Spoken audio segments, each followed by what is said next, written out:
तो रैंडमली आज मुझे एक ओल्ड वीडियो दिखाई दी। वैसे तो वीडियो जो है 3-3.5 मिनट की ही थी, लेकिन उसमें मुझे कुछ चीजें रिलेवेंट दिखाई दी, तो मैंने सोचा यार क्यों नहीं इसी पे ही आज की जो है पॉइंट ऑफ व्यू आपके साथ शेयर करने चाहिए। तो क्या थी वो वीडियो, चलिए शुरू करते हैं। Hi friends, welcome back to my channel. Channel में न्यू है तो चैनल को सब्सक्राइब कर लें और साथ ही साथ बेल आइकन प्रेस कर दें, जिससे कि हमारे आने वाली वीडियो की नोटिफिकेशन आपको पहले ही मिल जाए। टीटीआई इंडिया करके, यूं कह लो टीटीआई करके एक चैनल था, जिन्होंने कवर किया था, यह यूं कह लो कि सो कॉल्ड इंटरव्यू लिया टीटी। और वो इंटरव्यू कब का था? जब मैडम बिग बॉस जीत गई थी उसके बाद। अभी क्या है ना, जब कुछ आप रिलेवेंट रहते हो किसी चीज से तो फिर तो आपको सब पूछते हैं, सब वाहवाही करते हैं, इधर उधर बुलाया जाता है, क्योंकि जब आप लाइमलाइट में होते। और ऐसी लाइमलाइट उड़ी कि अभी तक दोबारा से पलट कर नहीं आई। तो वैसे तो टुकड़ों टुकड़ों में पड़ी हुई है वो, लेकिन मुझे जो मिली है मैं वही आपके साथ शेयर करती हूँ। तो टाइटल डाला हुआ था, डिड जनाब Ibrahim steal Salman Khan gift to PP का पक्कड़ पोस्ट बिग बॉस 12 और उसके बाद लिखा हुआ था एक्सक्लूसिव। वाओ, अब इससे तो अंदाजा आपको लग ही गया। चलो तो फिर तो हम बता ही देंगे। तो जो पहला सवाल था, जो इंटरव्यूअर थी, उन्होंने सवाल पूछा कि लोगों को आपकी जीत बर्दाश्त नहीं हुई, तो आपका क्या कमेंट है उस पे? ओ जनाब, बड़े उछल उछल के आ रहे थे भाई, करनी ना कर तू और बोलने को मजबूत क्यों? क्योंकि उस दौरान भी ये कोई काम नहीं कर रहे थे। और ये वही पीरियड जब इन्होंने वो बटालियन मूवी की थी और वो सुपर फ्लॉप गई, सुपर फ्लॉप। और उसके अलावा कोई और प्रोजेक्ट इनका था नहीं। अब जैसे आपको पता है कि जनाब जो है वो सलमान खान और शाहरुख खान दोनों की एक्टिंग करते रहते, इसलिए उनका नाम सलरुख कर दिया गया था। वो तो एक्चुअली बाहर आकर मुझे पता चल ही गया था, लेकिन अंदर बाहर आने के बाद मुझे पता चला वो तो अंदर के लोग भी ऐसे थे। कुछ लोग ऐसे थे तो जो मुझे मेरी जीत से खुश नहीं थे, क्योंकि उनको मेरा जीतना बर्दाश्त नहीं होगा। ओफो, अच्छा है वैसे आज के जमाने में किसी को किसी की खुशी बर्दाश्त नहीं होती। हाँ, जैसे आजकल आपके खुद के घर, खानदान, कुनबे में, बिरादरी में, सब में हो रहा है। न दूर के रिश्ते वाले खुश हैं, न पास के रिश्ते वाले खुश। तो बाहर आके तो हमें पता चल ही गया, लेकिन अंदर से भी हमें यही पता लग रहा था कि बहुत सारे लोग खुश नहीं थे मेरी जीत से। बट इट्स ओके, मेरे जो फैंस हैं, जो हमारे सपोर्टर्स हैं, जिन्होंने हमें इतना प्यार दिया है और उन्होंने हमें जिताया, हमारे लिए वो बहुत है। तो जो ट्रॉफी है वो हमारे हाथ में है, और जो सपोर्ट हमारे फैंस का हमें मिला है, क्योंकि ये वो जमाना था जब ये यूट्यूब पर नहीं थे एक्चुअली। तब इतना एटीट्यूड था। सोचो जब यूट्यूब पे आ गए तो भाई साहब अपने आप को एटीट्यूड के बादशाह समझने लगे थे। वो तो नजला अब ढीला हुआ है। तो जो हमारी ऑडियंस है वो हर चीज का जवाब, और देखा जाए तो वो वाला सीजन सबसे ज्यादा बेकार था। अगर वो थोड़ा सा एंटरटेनिंग था तो वो 2 पर्सन की वजह से था, एक श्रीशांत और एक दीपक। श्रीशांत एक क्रिकेटर, और वैसे भी एक कंट्रोवर्सी की वजह से ही जो भी चीजें थी वो भी तो थी ही ना लाइमलाइट में, क्योंकि लोग बहुत क्रिकेट पसंद करते हैं और उनको बहुत ज्यादा पसंद करते थे लोग। दूसरा उनका एग्रेशन, गुस्सा, जो वो छोटी छोटी सी बात पर गुस्सा हो जाते थे। तीसरा भाई साहब दीपक का तो भाई साहब एक नेक्स्ट लेवल था, अलग ही। वो जो मैडम को इरिटेट करता था ना भाई साहब, वो तो अलग ही जमाना ही अलग था। तो वो 2 पर्सन थे जिसकी वजह से ये जो बिग बॉस है ना, आज भी वो अगर कोई याद करता है तो उनकी वजह से याद करता है। अभी ये पता है, अपने कलीग, साथ में काम करने वाले लोग, टीवी इंडस्ट्री के जो लोग थे ना, उनको बैश कर देते हैं। क्यों? क्योंकि ब्लॉगिंग तो ये करते नहीं थे, तो इनको लोग कहाँ से ट्रोल करेंगे। तो जब इनकी जीत पर या इनके उस गेम पर जो ढंग से इन्होंने खेला नहीं बिग बॉस, उस पर जब सवाल उठाए जा रहे थे ना, तो मुझे याद है कुछ टीवी सेलेब जिन्होंने ये कॉल आउट किया था। और सभी ये काम करते हैं, ट्विटर पे ट्वीट भी करते हैं, स्टोरी भी लगाते हैं अपने। और मैडम बोल रही हैं और जनाब हमेशा की तरह से अपने हाथों से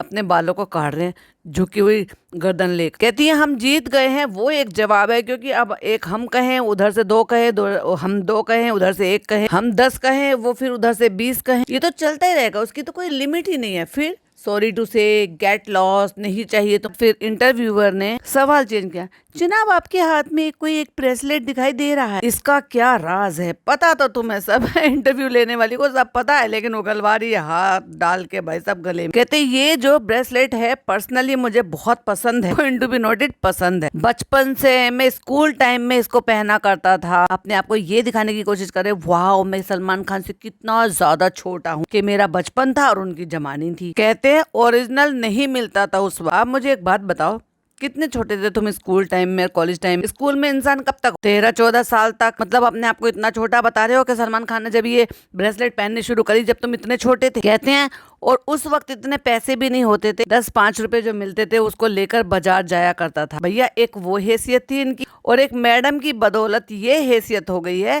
कि मैडम की वजह से इनको द ग्रेट सलमान खान की द ओजी ब्रेसलेट इनको पहनने को मिल रही है। वाओ, कमाल हो मैडम, आप तो सारे सपने पूरे करें आपने अपने मैन चाइल्ड। फिर जनाब बताते हैं कि ये जो बिग बॉस में टॉप 5 थे उनको सलमान ने दिए थे। सलमान सर ने उनको अपने बर्थडे पर एज ए गिफ्ट के तौर पर उनको दिए थे। आपको नहीं दिया था, आपकी बीवी को दिया था। तो मैं तभी समझ गया था कि ये मेरे पास आने वाला है। और मैडम हंस रही है और ये मेरे पास आया तो थैंक्स टू यू, यानी कि मैडम के लिए, और थैंक्स टू सलमान सर, आपकी वजह से आपने मेरी बीवी को दिया और मेरी बीवी की वजह से ये मुझे पहनने को मिला ओरिजिनल ब्रेसलेट जो सलमान खान ने दी थी। थैंक यू सलमान सर कि आपने ये गिफ्ट किया और उसकी वजह से मेरे पास, और उसको चूम कर दिखा रहे हैं। तभी इंटरव्यूअर ने तुरंत बोला, पर ये तो पीपिका को मिली थी, ये तो पीपिका को मिला था ना। यस, अब खिसी आ गई यस के अब चली मैडम की लाठी, मतलब वही जो वो अपनी जबान चलाती है। लेकिन जनाब के चेहरा उतर गया था भाई साहब जब ये कहा कि ये तो पीपिका को मिला था। तो मैडम कहती है हाँ तो क्या हुआ, हम अलग थोड़ी हैं। अलग नहीं है तो ले जाती मैडम को भी, सॉरी जनाब को भी ले जाती बिग बॉस में, अलग क्यों छोड़ कर गई इसको। और जनाब बोले अरे मैं तो उसी वक्त समझ गया था, अच्छा ये इसको मिला है फिर तो मेरे पास आ ही जाए। यही तो करते आ रहे हो आप इतने सालों से,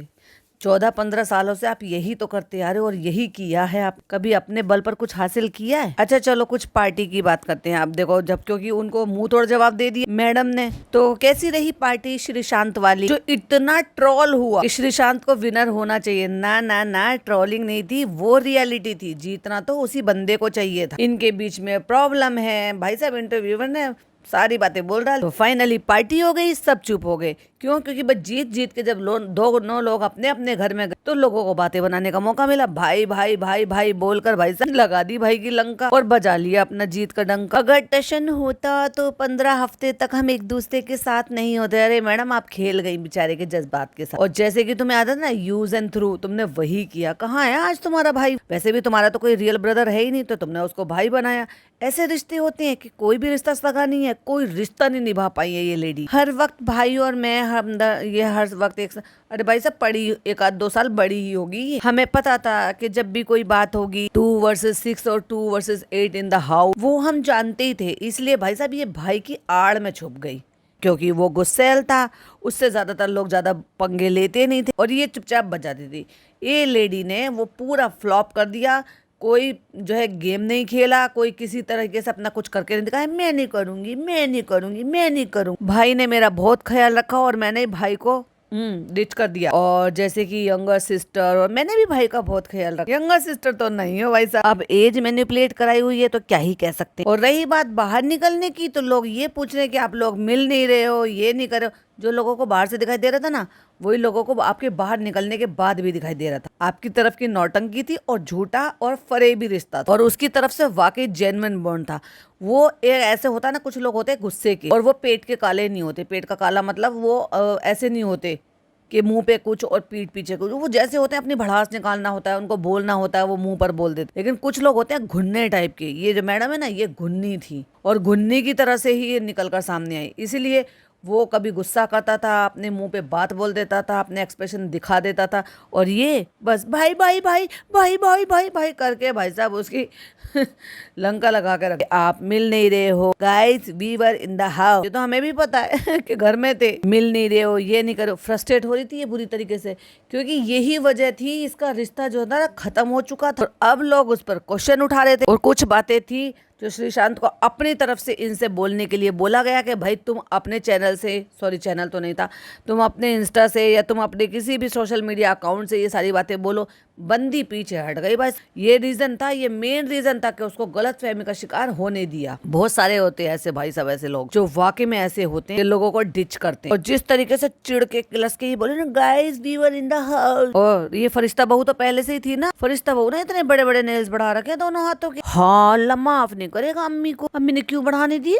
बेटी को तो कभी नहीं बढ़ाने दिए, और बहू को कह दिया कि कोई बात नहीं, तुम तो दूसरे धर्म से आई हो, बढ़ा लो तुम। 105 डेज हम अंदर थे घर में, अब हम बाहर आए हैं तो हम चिल करेंगे, घूमेंगे फिरेंगे, अलग अलग घूमेंगे, इसलिए हम नहीं मिल रहे। अरे नहीं भाई, तुम्हारा रिश्ता खराब हो गया था इसलिए तुम नहीं मिल रहे। विदाउट आवर फैमिलीज, और फैमिली के नाम पे फिर जनाब की बाजू पकड़ ली भाई साहब। हम लोग एक साथ थे। तो सबसे पहले बाहर निकल के भाई भी और मैं भी अपनी फैमिली से मिलेंगे, अपनी फैमिली के साथ वक्त बिताना चाहेंगे। ओहो, तो फैमिली फैमिली मिल लेते, इतनी भी क्या नौटंकी थी। और मैं आपको बता दूं कि वो जो बिग बॉस का ग्रैंड फिनाले हुआ था, वो जो एंड हुआ था, वो हुआ 30 दिसंबर को।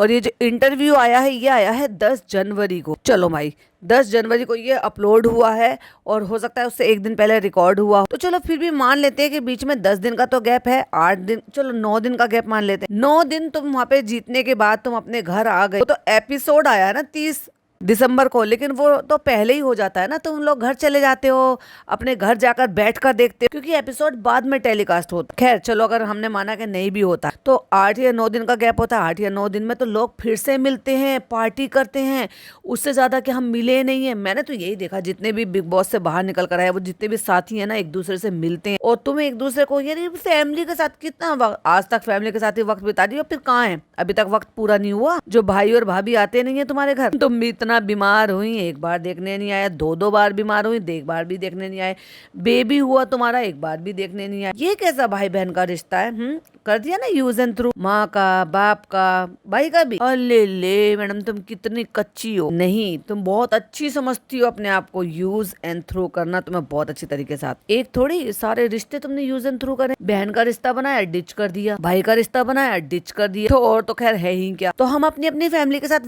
वक्त बिता रहे हैं, तो इसका मतलब ये नहीं कि हमने एक दूसरे से बात करना छोड़ दिया, ये कर दिया, वो बात करना छोड़ दिया, क्या हालचाल भी पूछना छोड़ दिया।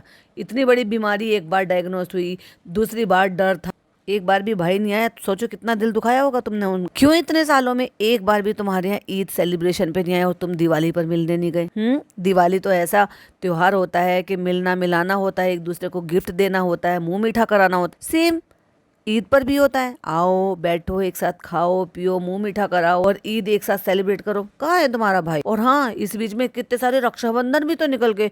क्यों है आपका, मतलब आपकी तरफ से राखी नहीं बांधी गई, राखी नहीं मंगाई? 1-2 बार तो देव भैया को भी बांध ली थी, फनी को भी बांध ली थी, भाई साहब भाई बना लिया था। तो मिल नहीं रहे हो, XYZ, वो तो क्या है, वो भी यही है, मैं भी यही हूँ, अब कहाँ है वो बताओ, भाई कहाँ है? अरे चलो छोड़ो भाई का, उसका तो तुमने कभी रिश्ता निभाया नहीं था, उसका तो मतलब का रिश्ता था। अपने खुद के पिताजी से कौन सा रिश्ता था भाई साहब? वो बेचारे ऐसे दर बदर यूं ही घूमते रहते, पहले से कमजोर भी लग रहे, क्योंकि जो पेट पहले ऐसे हेल्दी हुए करते थे, वो पेट भी खत्म हो गया। जब इंसान बीमार होता है ना, तो सबसे पहले इंसान का पेट, हेल्थ सब कमजोर हो जाती है, वेट भी बहुत कम हुआ है उनका, फेस भी लटक गया है। शर्म नहीं आती उनको, बुजुर्ग ऐसी हालत में उनको ऐसी दर बदर की ठोकरें खाने के लिए, छोड़ने के लिए? अरे शर्म करो तुम अब ये देखो तुम्हारा आने वाला वक्त कैसा हो। मैंने कहा था ना जब वो देखेगा कि मेरे माँ बाप नाना नानी की नहीं कर रहे, दादा दादी की नहीं कर, कहाँ से कर लेगा आप लोगों की? हमारी रोज बात होती है। अब कहाँ गई बात? कॉल टॉक टाइम खत्म हो गया क्या? हमारी रोज चैट होती है, तो जैसे हम मिलेंगे तो वो बिल्कुल ऐसे मिलेंगे जैसे फैमिली की तरह से मिलते हैं। अरे चल झूठी, तभी खत्म हो चुका था तेरा तो, क्योंकि तेरी असलियत तेरे भाई ने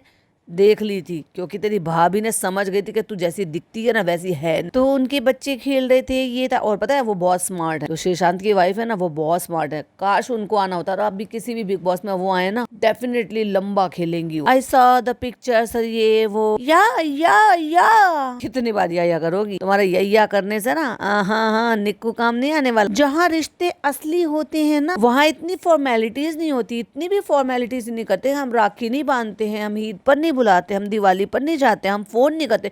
और मैं 2 बार इतने गंभीर बीमारी से ग्रस्त हुई, फिर भी मेरे भाई भाभी मुझे देखने नहीं आए। अब तो मेरे भतीजा भतीजी भी बड़े हो गए होंगे, वो कहेंगे ये कौन है? उनको तो पता ही नहीं है कि मैं उनकी कभी किसी जमाने में बुआ बनी थी, क्योंकि ऐसे रिश्तों में ना दिखावा नहीं होता। अरे चल झूठी। जनाब कह रहे हैं यार क्यों पका रही है? जनाब शक्ल देख रहे हैं उसकी, कितना बोलेगी? असलियत ये नहीं है, क्योंकि ऐसा इतना दिखावा नहीं हुआ। एक हाथ ऐसे रख कर, एक हाथ उस पर टच कर करके ऐसे घुमा घुमा के बता रही है भाई साहब ये लेट। हाँ हम भी अभी उतने ही है कि हम रोज फोन करते हैं, हम रोज ये करते, हम रोज डिलीवरी पार्टी करके जो है रोज फोटो लेते हैं, ये लेते हैं। अरे भाई साहब 6-7 साल में कुछ फर्क नहीं पड़ा। 6-7 साल में कहाँ आए, 6 बार भी नहीं दिखाई दी, साल भर में 1 बार भी नहीं आया भाई साहब। वो तो छोड़ो, बीमारी में भी नहीं देखने आया, क्योंकि ये चीजें ना प्रूव करती हैं कि हमारा जो बॉन्ड है वो है अभी, तो हमें ना प्रूव करने की जरूरत नहीं है। ओहो चल झूठी, तो हम जो है ना एक दूसरे के लिए अभी हैं, जब हमें जरूरत पड़ती है तो हम एक दूसरे से बात करते हैं। ये था मैडम का झूठ भरा 3.5 मिनट का एक क्लिपिंग, जो कि उनके इंटरव्यू में से थी। अगर मुझे इसके और पार्ट मिलेंगे तो भैया और शेयर कर दूंगी, हो सकता है कुछ और टॉपिक पर बात हो रही हो, लेकिन ये बात तो पक्की है भाई साहब, तब तक मैडम का रिश्ता बिगड़ चुका था बाहर निकलते के साथ ही। ऐसे मैडम किक आउट कर देती, तुम कौन और मैं कौन, वहाँ भाई भाई भाई भाई भाई भाई भाई के पीछे छुप गई, क्योंकि पता था इसके सहारे से ही मैं आगे तक जा सकती हूँ। अपनी खूबी थी क्या, कौन सा बहुत अच्छे तरीके से गेम खेल रही, कौन सा अपनी पर्सनैलिटी निकल कर बाहर आई थी, बल्कि इनकी वजह से कह लो या कुछ और लोगों की वजह से वो इतना सुपर फ्लॉप गया वो सीजन, कोई नाम तक लेना नहीं चाहता उसको। और जिताने का क्या रीजन था वो तो ऑब्वियसली आपको सबको पता ही है, क्योंकि एक टाइम पे वहां पे कलर्स का चेहरा हुआ करती थी, तो भैया कलर्स के चेहरे वालों को ना उनके चेहरे ही चमकाते हैं, तो चमका दिया उन्होंने और कर दिया श्रीशांत को नाराज, और एक जेन्युइन डिसीजन लेने से पीछे हट गए। बाकी इन सब पर आपका क्या कहना है, मैडम के रिश्तों का यूज एंड थ्रू पर आपका क्या कहना है, प्लीज कमेंट में जरूर बताइएगा। वीडियो पसंद आए तो लाइक शेयर कीजिएगा, चैनल पे पहली बार आए तो सब्सक्राइब कीजिएगा। फिर मिलती हूँ एक और नई वीडियो के साथ। टिल देन बाय बाय, अल्लाह हाफिज, टेक।